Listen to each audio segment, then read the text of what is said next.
and welcome to the Land and Climate podcast. My name is Alasdair and in this episode I spoke to Greenpeace Chief Scientist and Policy Director Doug Parr. I asked him to reflect on recent climate progress and setbacks in the past few years, about climate models and why we seem to be so reliant on them, and to go into some of the more recent and significant climate policy developments in the UK.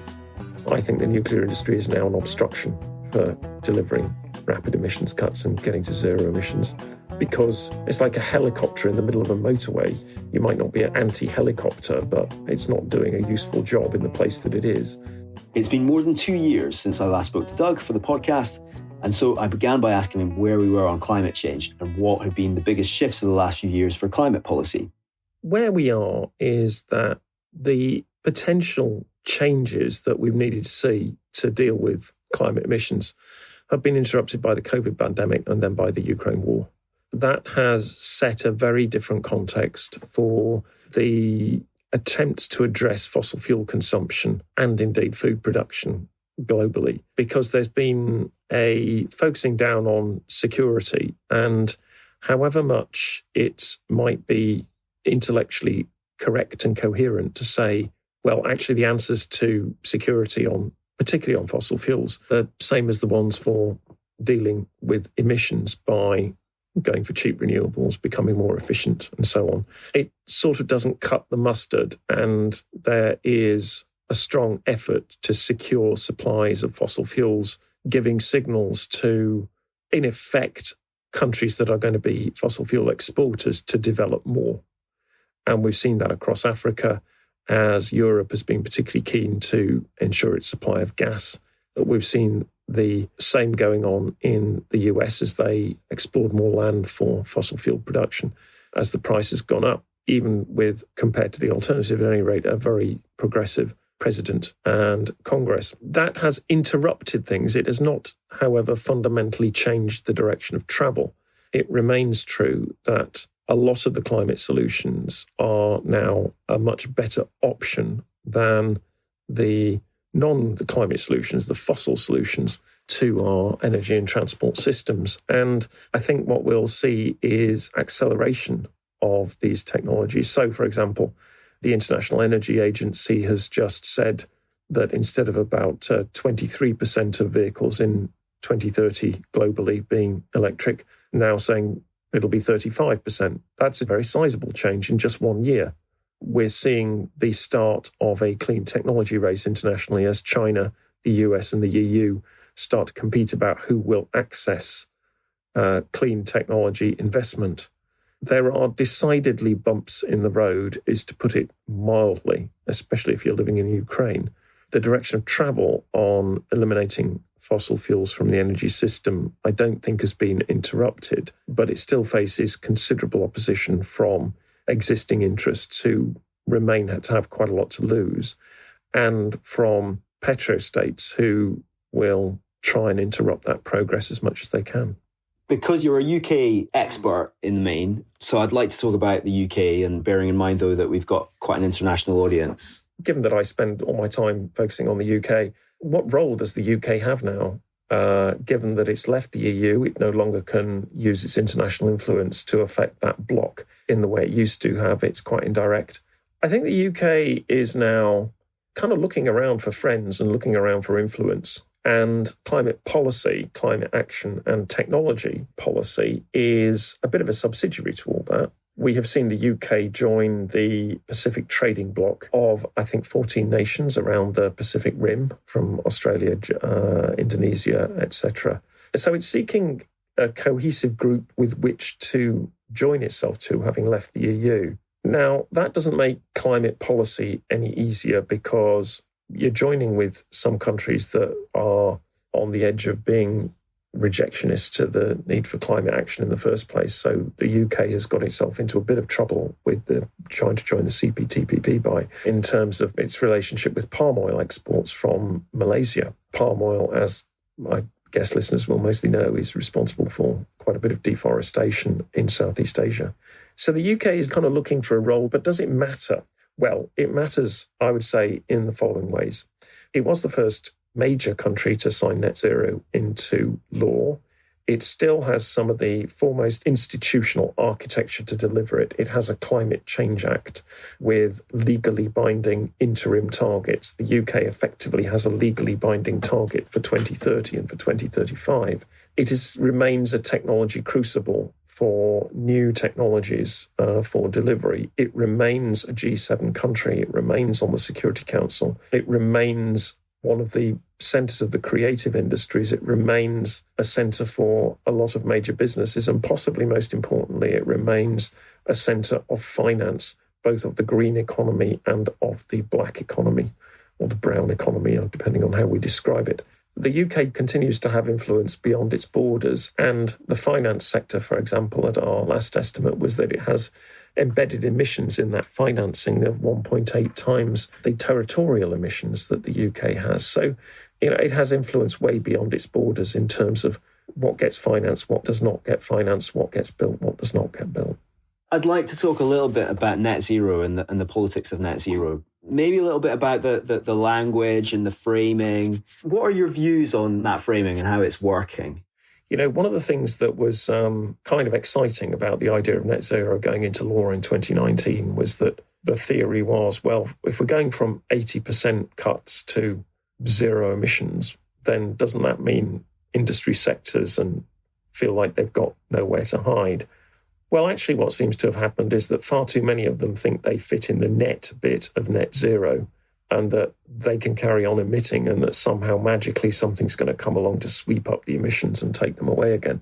And you see this initially in the pernicious role of offset markets, where effectively responsibility is outhoused, often to developing countries, where emissions cuts just become instead tree planting schemes where there isn't much in the way of aftercare. There are highly questionable assumptions being made about what constitutes a carbon credit, carbon saving from reduced deforestation. So that's one dimension to it, which I think needs considerable attention. I think it would be useful for any government or state or city that's signed up for a net zero target to be very clear about what they consider to be in the net bit of net zero. It's temporarily, at any rate, aviation, possibly some shipping, and the residual emissions from food production. And after that, frankly, not a lot. I don't see the space for it. If I look at emissions that can be controlled or minimised by the use of natural sinks and reforestation, regeneration, improvement of rewilding, some people would say, but improvement in natural ecosystems, the scale is not that great compared to the sort of emissions that we're producing. And then I look at the engineered forms of removals, and some of them are a bit crazy, some of them are plausible, but they are almost invariably very expensive. And if I look at today's politics and think, well, the politics hasn't shifted that much from, or that the character of politics has not shifted that much from when I started work on being a climate activist, if you like, over 30 years ago. It hasn't changed that much that I can imagine that we end up with a lot of paid for climate removals, which are in excess of what is, quote unquote, necessary.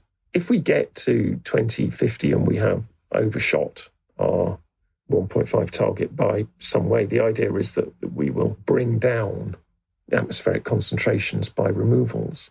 But I try and graft that onto current politics, and it just doesn't seem plausible to me. There will always be voices saying, no, this is too expensive. We need to look after people today and not think about the costs where the benefits are only going to be felt in the future. That has always been the characteristic of politics. And I see, even in a world of climate impacts, I don't see that being different. So overshoot and reduction is not plausible, which means you have to double down on getting emissions down as fast as possible. And yes, it does mean some removals as well, not removals at the scale of the iron ore industry or removals at the scale of the existing oil industry. I struggle to find that a plausible place for global politics to be. I think that might neatly bring us on to modelling and say, IPCC models. In the UK, there's a climate change committee, which uses a lot of models and scenarios. What's your view on their value? Models are useful in laying down a challenge to say, well, how do you think it's going to be different? this is how we make the numbers stack up. What it is useful for is a counter to what I would call the politics of the nice narrative. The politics that says we shouldn't be doing offshore wind because we should be putting solar on people's rooftops. Well, yes, okay, but you've got to make the numbers stack up. And onshore wind is potentially producing a lot more energy than solar on rooftops, and it produces it in a way that's, in some ways more manageable. And actually, of course, you need both, but it's not either or. But the politics of the nice narrative says, oh, well, we shouldn't do onshore wind, we should do solar instead. And if you're challenged to make the numbers stack up, then you can't get away with some of those narratives that might sound appealing, but actually just don't do the job. One of the issues that I have with models is, the more thoughtful modelers will recognise this, is firstly, how do you deal with innovation? And we've seen the International Energy Agency famously struggle with this, because every year it would assume that the levels of installation of solar power would remain about flat, whereas in fact they just kept going up at an exponential rate year after year. And eventually they're kind of clocking it and saying, oh, right, okay, so we've got something that looks a bit different from the way our models work. There's a failure to recognise innovation there. And we see the same in the UK, where the UK government modelling is very poor on the technology advances that we're seeing on an almost daily basis on storage now. And that leads them to the conclusion that we need nuclear, when it's almost certain that actually we don't. I mean, you might have an argument about costs, but it's not. There are models out there that said it'd be cheaper to deliver zero emissions in the energy system without nuclear, just because nuclear is big and expensive and baseload, and actually what you don't need at this point is a lot of baseload, and you certainly don't need expensive baseload. You want flexibility, and you can access a lot of very cheap electricity from renewables. Anyway, I digress. The point is that the models don't accommodate innovation very well. That's quite normal. It's quite difficult to know how to model that. The other thing that has been a sort of really been fingered in models is the way they treat removals, so to speak. The IPCC were doing their models that said, look, it's going to be really difficult to make even 2 degrees. So they came up with the idea, well, there are all sorts of ideas that we can have about removals. So they started putting removals in the models. Notwithstanding what I said about innovation, there were no removal technologies really out there.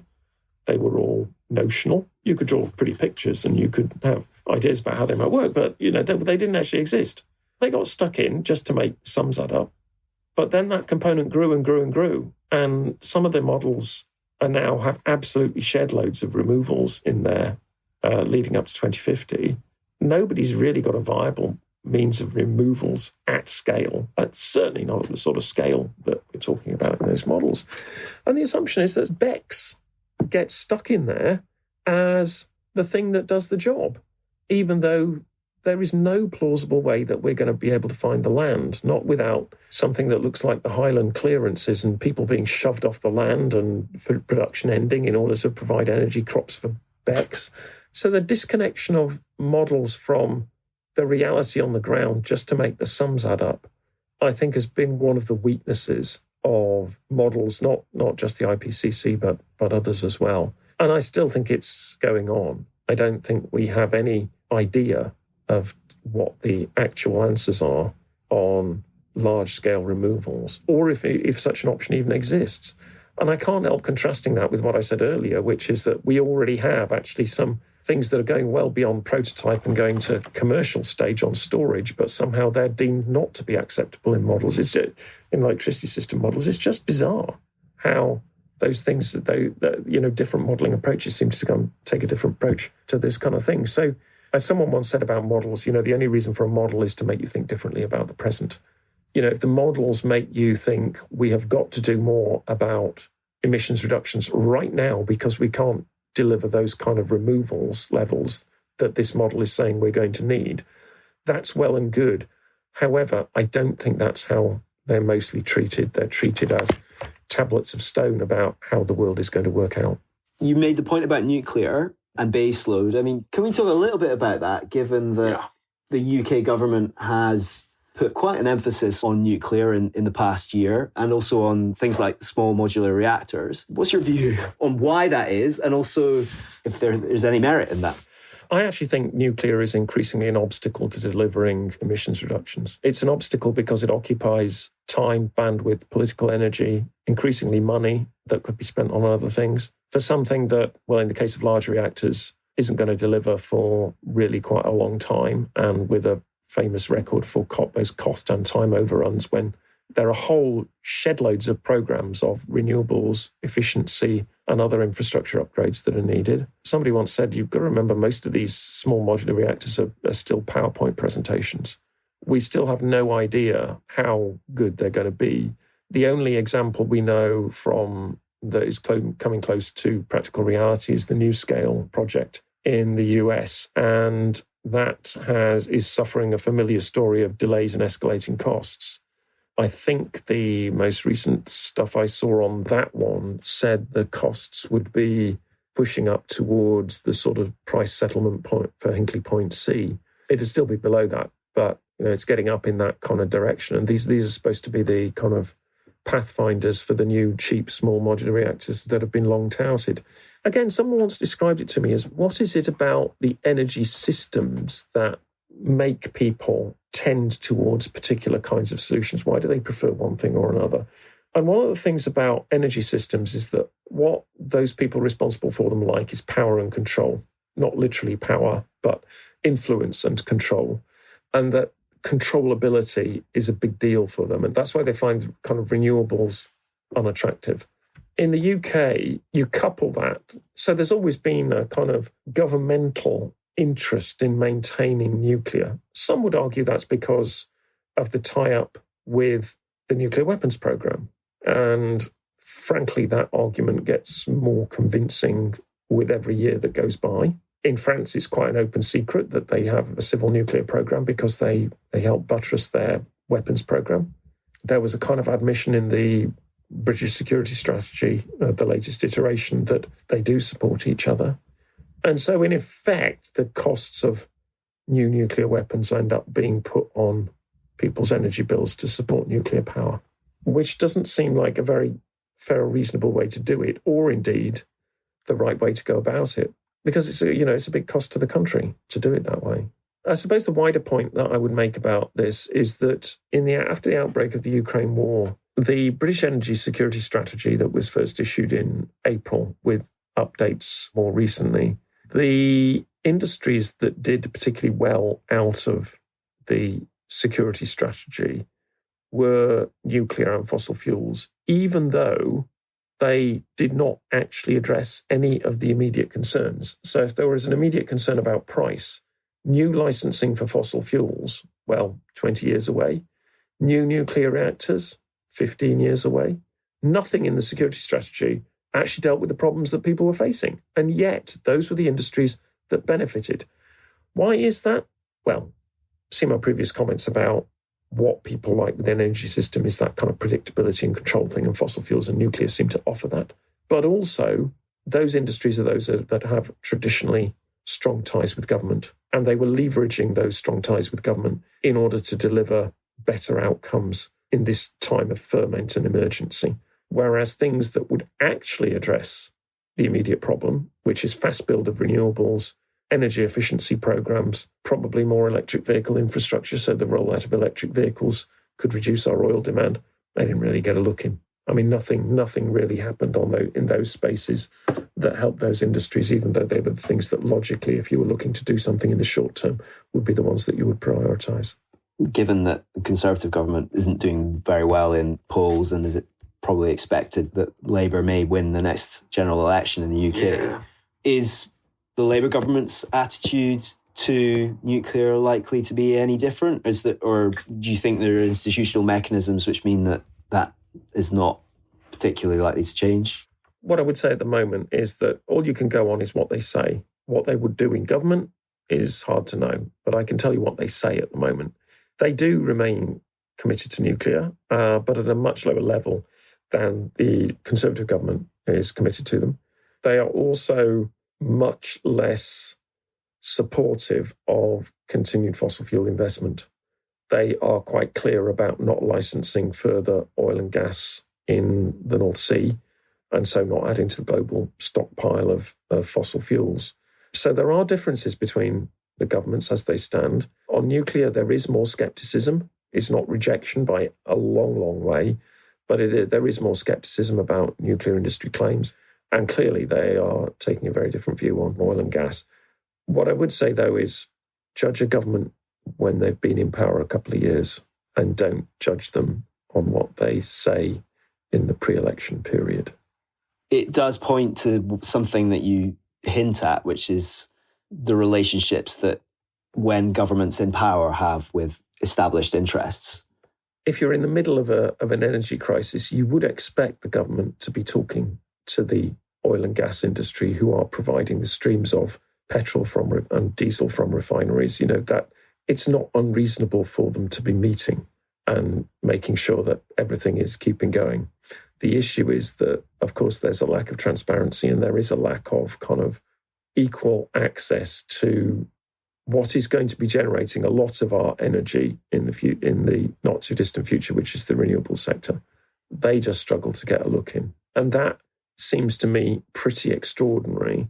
And it's why, as I said earlier, that I think the nuclear industry is now an obstruction for delivering rapid emissions cuts and getting to zero emissions, because it's like a helicopter in the middle of a motorway. You might not be an anti-helicopter, but it's not doing a useful job in the place that it is. And that's what it's doing at the moment. And again, they're not wrong to be talking to the industries that might have to deliver some of the outcomes that they're seeking. So there's nothing wrong with that. I think what is a failure is a number of the other kind of governance issues, like the way in which freedom of information requests have now been downgraded to something close to being a joke in terms of bringing anything meaningful to the surface, an absence of minuting, an absence of clarity about what meetings are for, very belated disclosure about what meetings have taken place. Also an absence of justification for decisions when they're reached. So there's a host of kind of cultural and governance issues that relate to that and aren't just related to the energy system, actually. You can extend that to environment, education, health, and particularly planning, where slightly strange decisions seem to come out of nowhere. Aviation. Previously, you've said that the UK and net zero and UK climate policy and aviation are actually quite important globally as well. Can you explain why? And can you also then just explain what your concerns? The UK is one of the countries which flies most. It's a developed country population, so therefore, relatively speaking, wealthy, and you get lots of people flying because there is now a culturally ingrained approach that you fly away to Spain or Italy or Greece or somewhere on your holidays. So we do a lot of flying. We also have a small proportion of the population who fly a great deal, and they will be flying to New York, the Virgin Islands. So we do a lot of flying. Historically, we're a bit of an aviation hub.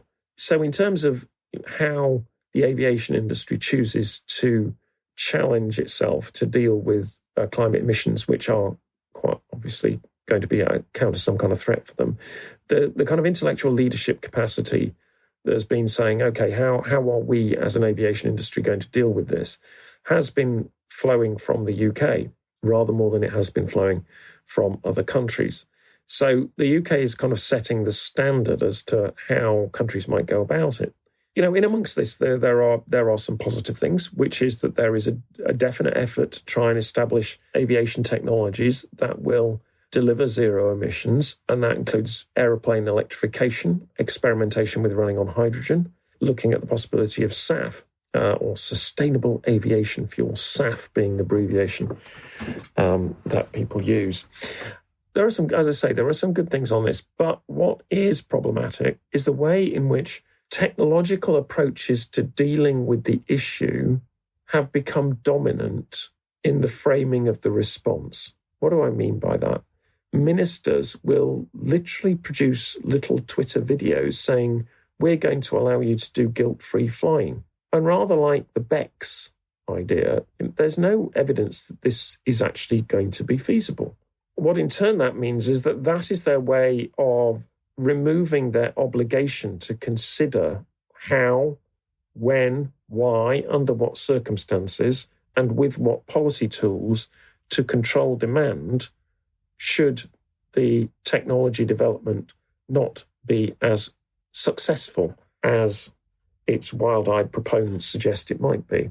There are people out there who say you'll never get hydrogen plane flying anywhere. for example, just because you try and do the thermodynamics and the costs, and it just looks insane. Electric planes aren't going to be flying long distance. So there may be a host of other innovations that we might find, but the idea that you can technologize your way out of the problem of a lot of emissions coming from aviation that will sooner or later have to be dealt with, at the moment feels to me like cloud cuckoo land.